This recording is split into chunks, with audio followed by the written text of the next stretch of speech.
أعوذ بالله من الشيطان الرجيم بسم الله الرحمن الرحيم الحمد لله رب العالمين والصلاة والسلام على أشرف الأنبياء والمرسلين وبعد. Nous voici dans une nouvelle vidéo de la série des conseils aux réveillés. Concernant la précédente vidéo, nous avions fait le point du nombre de réveillés en France et donc les Suisses, nous les avions mis à part.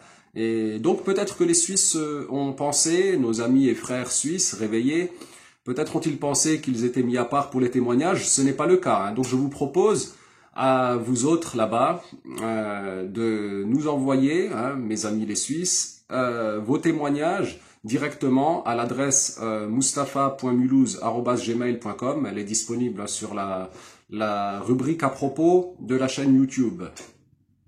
Donc vous pouvez nous envoyer vos témoignages sans autre, et puis Inch'Allah on se fera un grand plaisir pour la prochaine vidéo de mettre spécialement et uniquement des témoignages de nos frères et amis réveillés en Suisse. Je vais commencer cette série, cette vidéo, pardon, par les témoignages des réveillés, et avant de vous prodiguer donc le conseil essentiel que je veux transmettre dans cette vidéo-là. Alors nous allons commencer par le témoignage de Layla Habbour. Je ne sais pas si c'est Habbour ou Habbour, je pense que c'est Habbour. Assalamu alaikum ma sœur. Alors elle nous dit: Assalamu alaikum Mustafa. Tout d'abord je voulais vraiment te remercier pour ta patience à mon égard face à mon comportement, même si c'est passé. Si tu aurais agi comme moi, peut-être je n'aurais pas ouvert les yeux et je serais resté sur mes positions. Que Allah te récompense, je tenais à faire cette parenthèse envers toi. Ceci dit, passons au témoignage, au sujet de mon témoignage. Durant toutes ces années passées à la PBIF, pour moi, c'était comme ma deuxième famille. J'ai commencé de rien et avec le temps, je m'enrichissais dans le savoir, tout en ne sachant rien du revers de la médaille.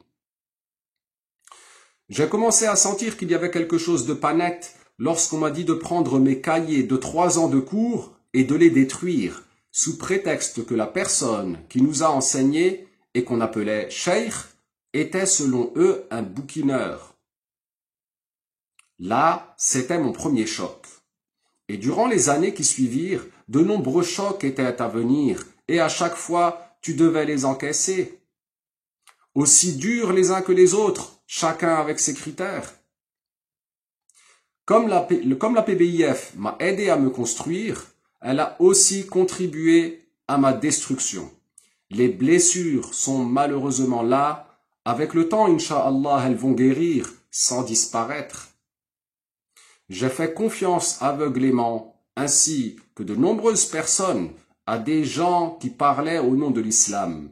C'est censé t'apporter la sécurité, parce que qui dit islam dit crainte de Allah, alors tu les vois comme des gens bien et tu fermes les yeux parce que tu ne les vois pas franchir la barrière des méchants.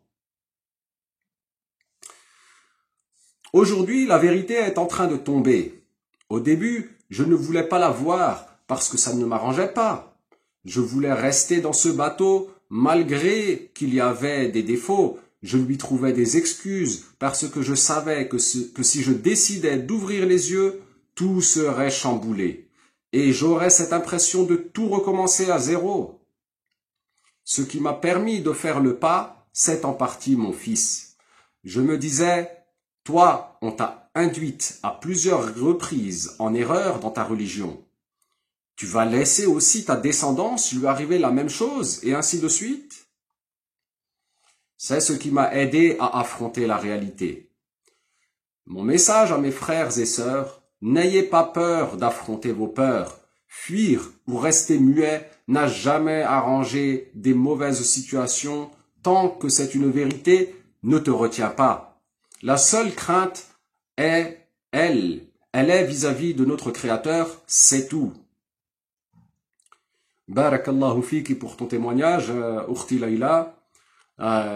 C'est le témoignage qui, moi, personnellement, m'a le plus touché, pour plusieurs raisons, principalement pour la responsabilité dont tu as fait preuve vis-à-vis de tes enfants. Tu as pensé comme moi aussi qu'il fallait prendre et assumer tes responsabilités vis-à-vis de ton fils. Tout comme moi-même, j'ai décidé que très rapidement, quand j'ai compris l'ampleur du problème et que l'on nous avait lésé, menti, dupé et arnaqué, qu'il fallait absolument que je protège mes enfants d'une pareille vraiment de la direction de la folie vers laquelle la PBIF les mène. Aussi, il y a le fait que quand on regarde ton témoignage, Leïla, on voit que le côté psychologique est très important, hein, le fait de ne pas les avoir vus franchir la barrière des méchants. C'est-à-dire, il y a un côté le côté humain que tu as l'impression que c'est quand même, c'est un problème ceci aussi, hein, le fait de reconnaître la réalité. Hein, ça n'empêche pas d'avoir un certain sentiment vis-à-vis d'une personne, mais quand la personne fait le mal, il faut reconnaître le mal comme étant mal. Hein. Et ensuite, je voudrais aussi te rassurer, Ourti Leïla, concernant ton impression de tout recommencer à zéro, mais on l'a tous, hein, cette impression, hein, c'est pas que pour toi. Hein. Tous ceux qui se réveillent comprennent qu'ils vont devoir procéder au nettoyage. Ben oui, ils sortent d'un groupe dévoyé, d'un groupe égaré.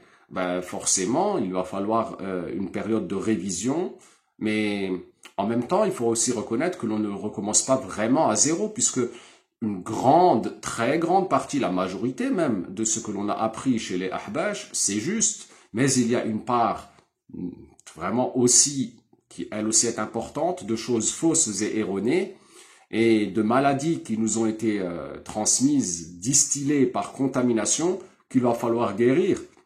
Donc en tout cas, moi je vois que toi tu es une personne responsable, que tu as compris l'ampleur et la gravité de la problématique, et que tu as pris la décision d'affronter ton problème et de chercher à guérir de façon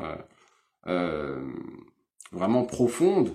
Et je pense que ce sont les personnes qui agissent ainsi, avec autant de responsabilité, qui s'en sortiront le mieux de la maladie habashia et qui, je l'espère, et pour toi particulièrement Leïla, Leïla Habbour, notre sœur, que tout ira au mieux pour toi, Inch'Allah.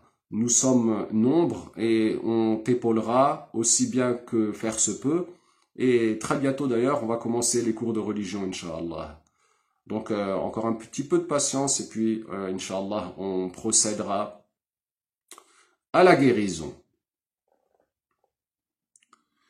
Ensuite, le témoignage d'un frère qui nous dit « Assalamu alaykum Mustafa. Je te livre ici mon témoignage du cœur au bout des doigts. Tout d'abord, je suis aujourd'hui un esprit libre et à ce titre, je tiens à dire que je ne quitte pas une chapelle pour entrer dans une autre, si ce n'est celle de la justice et de la vérité. Je salue le temps que tu consacres à éveiller les consciences de nos frères et nos sœurs endormis par un endoctrinement savamment orchestré. C'est avec une grande tristesse que je me suis aperçu par mon expérience personnelle et différents témoignages de la réalité de la PBIF, à savoir son caractère sectaire. J'y ai passé de précieuses années sans voir sa réalité. Je devenais fou de West-West, volontairement diffusé dans nos esprits confus. Il suffit d'avoir assisté au cours de Rabi' sur les 8 règles à Saint-Denis pour s'en convaincre. Mas'ala en dehors du matn, micro et enceinte de mauvaise qualité, cours donnés à toute allure en présence de centaines de personnes, nouveaux comme anciens, etc. Je passais des heures à essayer de comprendre pourquoi je constatais tous ces dysfonctionnements, à observer les différents symptômes sans voir la maladie sous-jacente.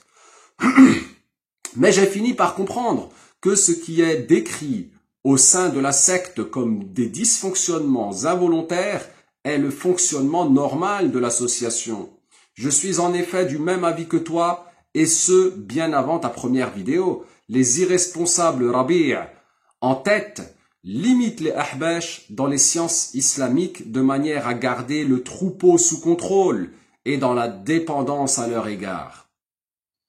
Comment, au bout de 10 années ou plus, n'avons-nous pas dépassé le Mukhtasar de manière significative? Comment des frères qui ont étudié 7 ans au Liban rentrent en France pour enseigner Al-Qawl al-Jali? Où sont les mémorisateurs du livre de Allah parmi les enfants des fers de lance du haqq et de la da'wah? Où sont les arabophones? Où sont les chouyours sages et pleins de science? J'ai été calomnié, rabaissé. On a prétendu, comme pour tous ceux qui osent parler ou s'écarter, que j'aurais tourné le dos à l'association à cause d'un poste non obtenu ou des problèmes personnels avec certains. Il n'en est rien. Je me suis écarté afin de me rapprocher de tous mes frères et sœurs du reste de la communauté, afin de prendre mon destin en main et de garantir à mes enfants une éducation islamique de qualité.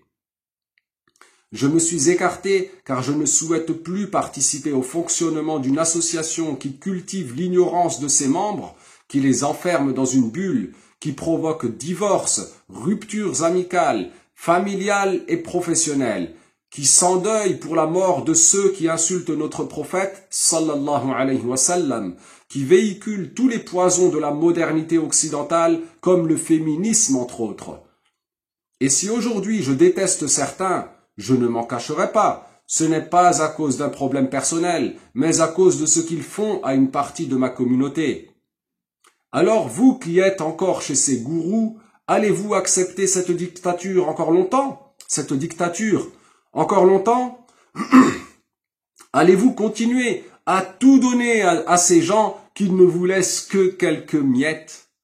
Quand allez-vous prendre votre courage à deux mains et vous rendre compte de la réalité, à savoir que vous êtes seul face à votre destin, comme vous serez seul au jour du jugement? Non, en vérité, vos alliés sont vos cœurs, votre foi, vos raisons et avant tout la guidée venue de Allah. Les conseilleurs ne sont pas les payeurs et personne des Rabi', des Walid et des Softa n'assumera vos manquements le jour du jugement. Alors soyez libres, soyez des esclaves de Dieu, serviteurs de la vérité et de la justice. Je demande à Allah de dévoiler les imposteurs, les menteurs et les manipulateurs. Je l'implore de me pardonner et de vous pardonner. Barakallahu fik, mon frère, un témoignage poignant et bien vif, contenant nombre de vérités absolument cinglantes.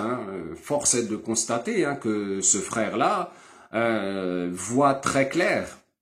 Oui, il voit très clair, il n'est pas dupe. Et c'est très bien que tu as pris l'éducation de tes enfants en main, masha'Allah, c'est bien, encore une personne responsable. Rabi' et Walid et compagnie, regardez, des personnes responsables, pas des irresponsables comme vous. Vous voyez comment ils agissent? Oui, masha'Allah. Beaucoup à dire encore sur ce commentaire, sur ce témoignage. Passons encore à un autre témoignage.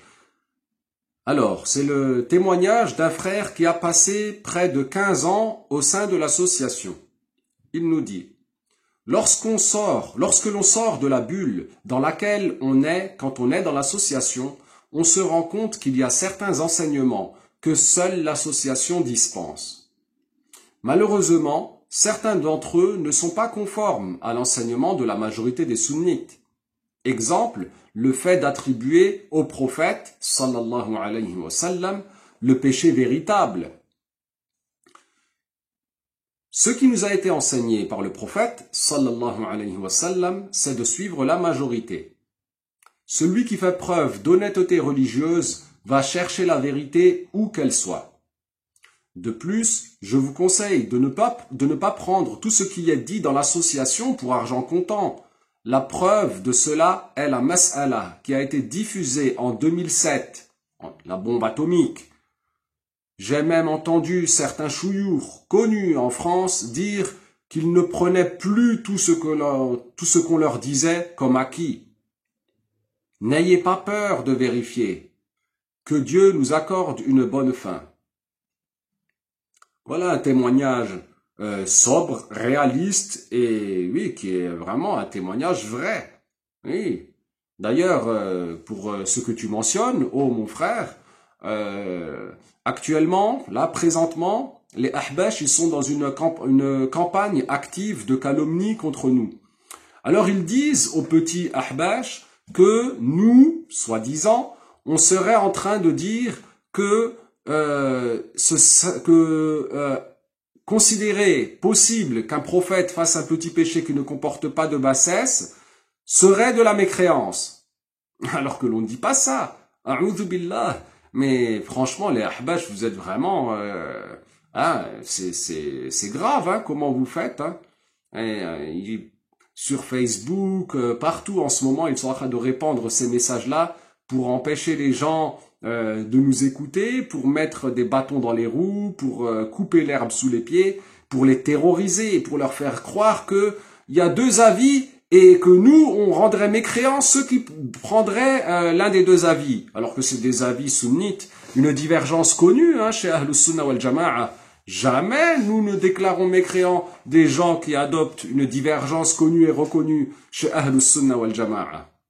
Mais non, ce n'est pas ça, mes amis Ahbash qui sont encore de l'autre côté, dans l'endormissement. C'est pas ça. Ils vous mentent, ils vous arnaquent. Ben, regarde la série des falsifications, tu comprendras à qui t'as affaire. Hein. Et il faut ouvrir vos yeux. Hein. Non, en réalité, c'est qu'ils disent que le prophète, sallallahu alayhi wa sallam, a commis un péché, que c'est ça la majorité des savants ce qu'ils disent. Ils disent ça, ils attribuent de façon ferme, formelle, que le prophète a commis un péché. Et en plus, ils utilisent un terme haqiqiyya sur lequel on reviendra dans la série qui sera dédiée à ce sujet. Et ils font ça avec des méthodes. Vous allez être choqués quand vous verrez ça, Inch'Allah. Mais concrètement, qui a dit ça avant la Jam'iyya hein? Posez-leur la question alors. À vous les Ahbash, s'il y en a qui nous écoutent et qui sont honnêtes et sincères, pose la question à qui tu veux de parmi tes cheikh Ahbash, demande-leur qui a dit avant la Jam'iyya que la majorité des savants sont pour le fait que le prophète Muhammad sallallahu alayhi wa sallam a commis un péché ou un péché véritable. Demande-leur ça, c'est écrit dans le Bourya, hein, noir sur blanc, et c'est écrit dans le livre intitulé Al-Qamar al-Sari, noir sur blanc. On reviendra dessus de façon très détaillée, Inch'Allah, mais en son temps. Donc, barakallahu fik, mon frère, pour ton témoignage. Que Dieu nous accorde une bonne fin. Merci pour ton invocation, hafizakallah. Effectivement, hein, ils se sont encore une fois démarqués et en portant atteinte de façon absolument irrespectueuse au prophète Muhammad sallallahu alayhi wa sallam.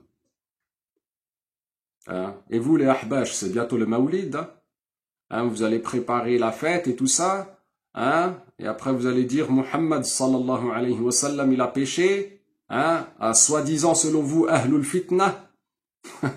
A'udhu billah, ne va pas au Mawlid et arrête de dire ça. Ouais, c'est mieux. Mais oui.